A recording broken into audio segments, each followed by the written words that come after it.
Let's move into social media engagement, and hopefully, and I'm going to tell you whether obviously my big focus point is coaching and consulting to businesses on what to do with their social channels. But what I'm going to say today really goes both ways in terms of if you have a personal social media profile, or even if you have a business a business profile set up. This works both ways in some cases. So I want you to pay attention to the fact that staying engaged is the key here, and interacting with whoever's following your business or colleagues is paramount, especially during this time. This is really important, and responding consistently and promptly will extend your reach and engagement of your future posts, right? So you want to keep that contact going. So let's dive in and take a look at what we got here on social media and best practices. You post something in social media. You post it up, you put a flyer or a picture, a photo, a link to something, and people start to comment. Go into those comments and comment back, talk back, respond to those people, especially during this time, especially if your content is related to something on the notion of the pandemic, or they're asking questions. Do not let these comments go unanswered. We're starting to see a brand new, we had a small taste of this phenomena where our customers' competitors would rarely enter into the space. We chew them up, spit them out. They knew that there was no competition. We are being bombarded with people who that had small businesses, solopreneurs that are now entering into the space saying, hey, I serve food. Hey, I got this. Hey, I can sell you this, competing with my customers when we thought we were posting something to let somebody know about our specials. And here we're being attacked from all angles. Good news for us, we had a strategy and a tactic well in advance of coronavirus and pandemics to always try to respond to comments. If the conversation is of a private nature, go ahead and invite the individual into a private messaging channel. There's a button on there for most business pages that lets you pull that person out of the public comment area where everybody can see what's going on, and into private messaging where you can probably answer the questions more freely and appropriately. I'm going to show that too. I'm going to circle back and show you an example of that here too. And particularly this one, which makes me think about it. We love pulling people into private conversations, messaging them. There's multiple reasons we're doing this, but once you get them into that area, you want to keeping the message consistent. Once whoever's in charge has spoken and says that this is what our message is, this is our position on whether it be the coronavirus, on operational hours, how you're proceeding. You don't want somebody to ad-lib that in a comment, particularly if you have an agency representing you. You want them to have the same message that the corporate stakeholders and all stakeholders have said, that this is the communication. You want them saying the same thing. So you can build in Facebook canned messages, simple saved messages and replies. And I'm not talking about the automated ones. I'm talking about one where somebody asks something, you go, oh, what was I supposed to say about this? And it's labeled, and you click and it pops in there and it says, here's the web address, instead of retyping that each and every time. Agencies like mine, the reason we do that is we're typically holding no less than 5-6 conversations simultaneously. It's not that we're not listening to the person, but we're maintaining a brand or an organization, and we're jumping in and out of conversations across multiple pages. We need canned responses of where are your locations, what's your operating hours, what's your new operating hours is what we're getting now. We've made those canned replies, boom, we pop them in instead of sitting there and typing it each time, potentially risking typos and mistakes or miscommunication. You don't want miscommunication. So you want to set up instant replies and save messages. And if you're looking for a tool that really rocks this like a beast, there's a company called minichat.com. That's minichat.com. I think they have a free version of it, and it's priced fairly low, $8 or something and upward to letting that type of system do automated canned responses. It's an intelligent artificial intelligence that understands various questions and context of those questions so that it responds even when you're sleeping. So that's pretty cool, because at some point Release Solutions does go to sleep, unfortunately. Here's one that really works well on the personal level of a person who is utilizing their personal profile to manage their social media existence. And you go through and you build a friends list of relatives and contacts, and Graylin can relate to this. This is one of the tricks I showed Graylin doing a one-on-one coaching with her, is to take your friends list and start to organize them. If you don't know how to do this, I'd be more than happy to show you how to do this. This is really easy to do. I have a list of business network folks that I deal with. I have a list of family and relatives, and I've broken my list. I have really close friends, and I've broken all these people into groups. And so when I go to share a piece of content so that it's effective, the best practice is to target who you're pushing that content to, who you're sharing it to. Some people share it to all their friends and their relatives and stuff, and they say, hey, I just want maximum exposure. But I want you to understand one thing about Facebook in particular, and all the platforms really work this way, is it learns really quick from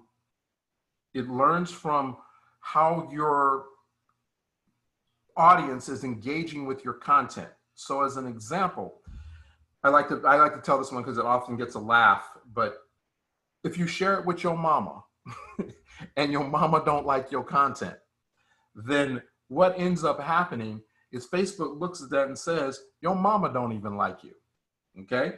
And if your mama don't like you, you don't get any more circulation. It starts to kill your reach. And so you think you've shared it with 3,000 people. They tested that, they being the artificial intelligence, and they decided it can't circulate no more. So then you look up and you see this low like count or no like count, and you wonder what happened. It's your content has died in terms of circulation. It's no longer circulating. You overdid it. You sent it to too many people. Do not send content to people who are not interested in that content. None of my relatives really understand what it is I do for a living, because I do not bombard them with the content of what I do circulate to my business group of friends that I cultivated through, hey, I like you, you follow me, I follow you. And in fact, on the business level, I put content on my business page, and then I go to my business page and I share that content out to that business network. And I'm going to show you how to do that too. And I put such as creating notes, and I'll show you what I mean in a second there. I'm going to dive into that. Here's another awesome one for everyone. Joining Facebook groups and participating in the conversations that are within those groups. I often get my dates confused. It was 2018, I believe. Facebook started testing allowing businesses to October 2018.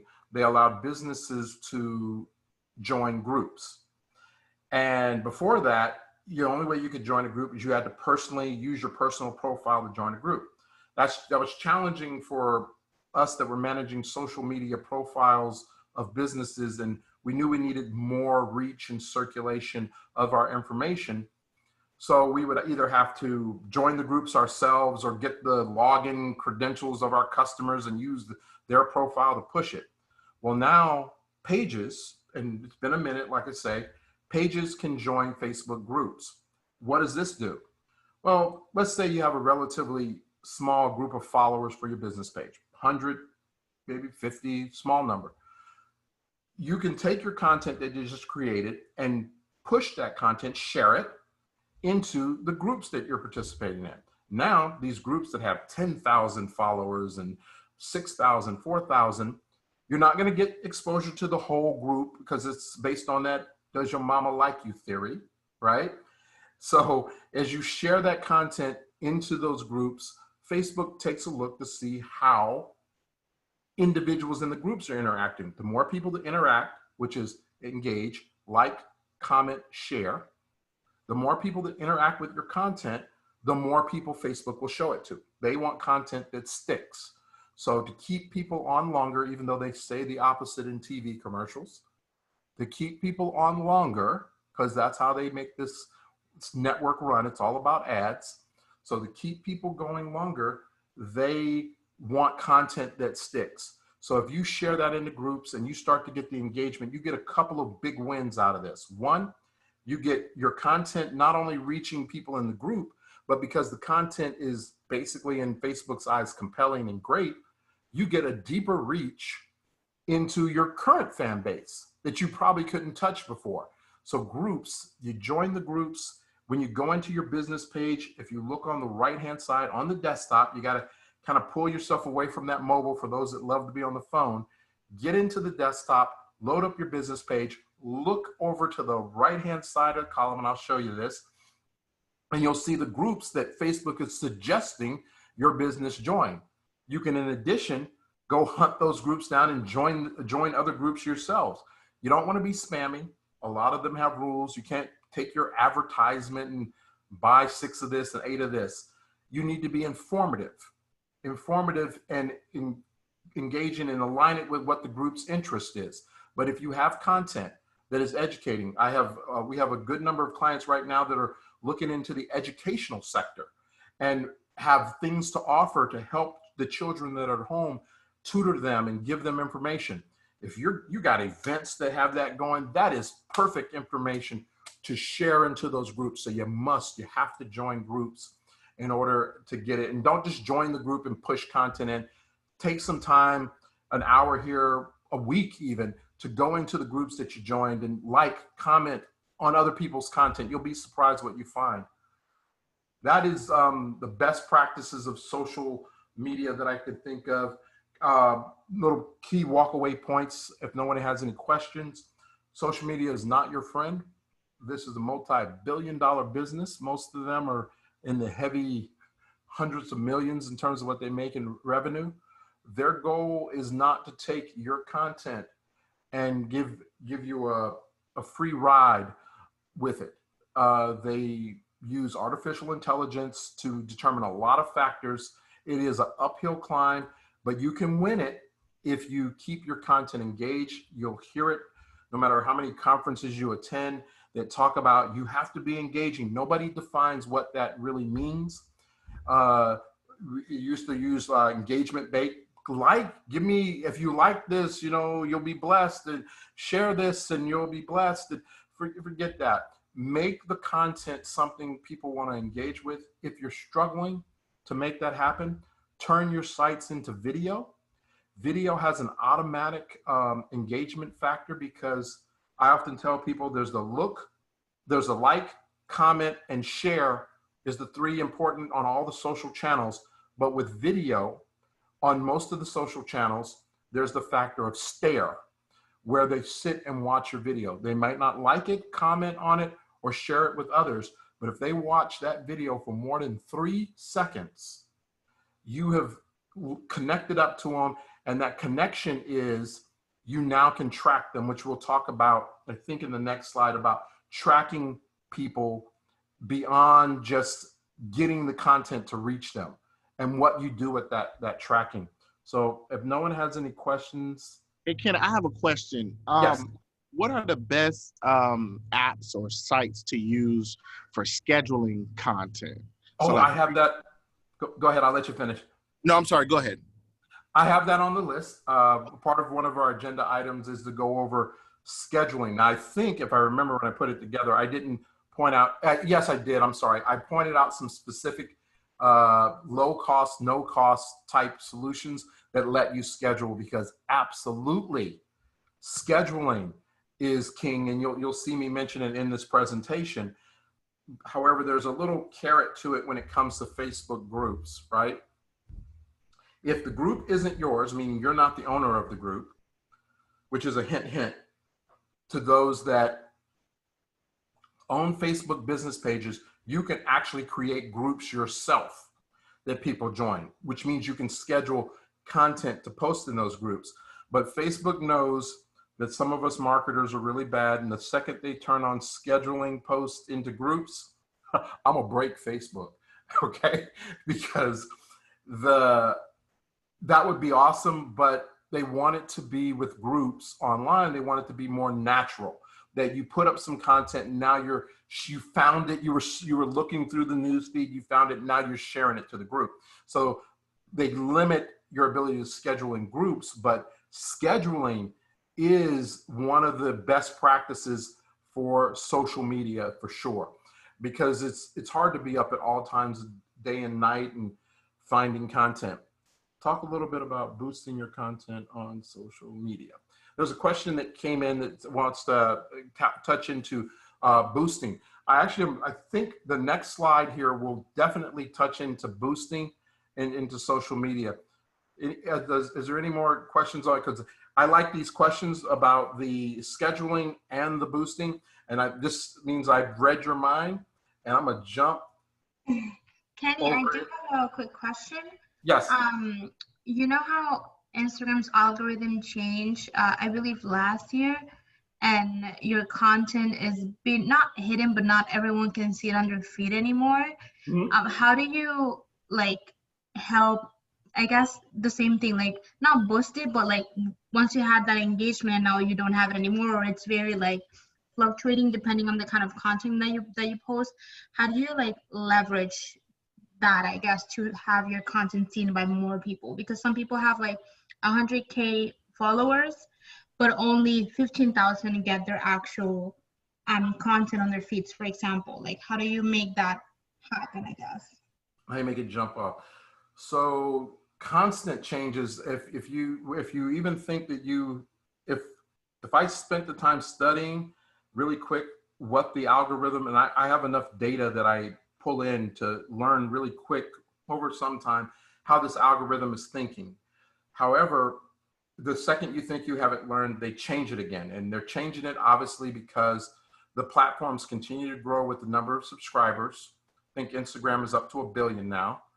And as they grow and grow and grow, more people start to follow one another and more content becomes available. So it's virtually impossible for you to be able to consume in the time that you spend online all the content that's available to you. In addition, advertisement is tucked in. As an example, every 10th piece of content, if you really started to count it, you're going to get an ad. Sometimes you get doubled up on an ad and you don't see it for another 7 or 10 posts, but eventually you start to get more and more advertisement. So it's one out of every 10 pieces of content you view during the time you're online will be an ad. So how do you compete?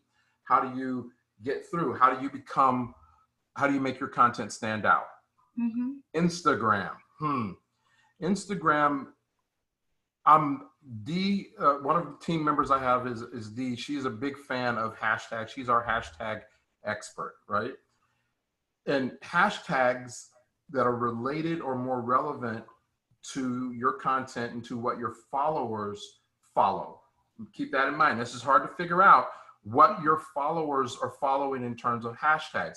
But if you unlock that formula, what will happen is your content stands a better chance of reaching them. You are going to get sorted to the oblivion in social media. And it's going to decide who is really, because they're trying to keep people on longer. Engagement gets it. A lot of the recommendations about respond to comments, right? You can't just, if you post it, start the initial comment, start the initial question beyond the post, because then people interact. The more people that interact, the more your content makes it to the top. Okay. I have a little love-hate relationship going on with Instagram because of some of the inability to do some of the tactics that I'm most comfortable with in the Facebook, Twitter realm, where I can tag people, mention people. That's another way to get more engagement. I got a lot of engagement tricks for Facebook. And then in Instagram, where they wanted to, first they started off with it in chronological order and you were getting it, but as the network grew, they knew it was going to be impossible. So, but it's owned by the same company. So, and the algorithms are pretty close. Responding to comments is the one sure way. Tagging people, they say leveraging hashtags, but this is interesting. Don't just go hashtag silly and use a bunch of hashtags that mean nothing. You have to literally start looking at the content that your followers are posting. And it is tricky if you get into the 10,000, 20,000 number, right? To try to look at this. And there's tools out there. There's tools out there. And you would be surprised that if you Google something that says, track my followers hashtags, right? Just even you Google that, all the companies that have long since built tools to curate that data of your followers and their content and then organize their hashtags. Why? Because it would be those hashtags that you would want to incorporate into your own post. Why? Because even though they have a one-to-one relationship with you on the hashtag level, you're trying to build what's called a one-to-many relationship. And that one-to-many relationship, because this is basic, and let me just tell you the truth. I still write, but this is database technology 101, right? One-to-many gives you many connecting points, okay? And that's how you really want to do it, is build as many connecting points to your followers. Tagging the location and the city is another tactic. Oh, okay. So you put more and more stuff in that post content, every single nook and cranny of what they're making available, you will expand the reach on Instagram without a doubt. Oh my gosh, thank you so much. I appreciate it. Okay, talk a little bit about boosting your content on social media. Let's see, we're going to jump into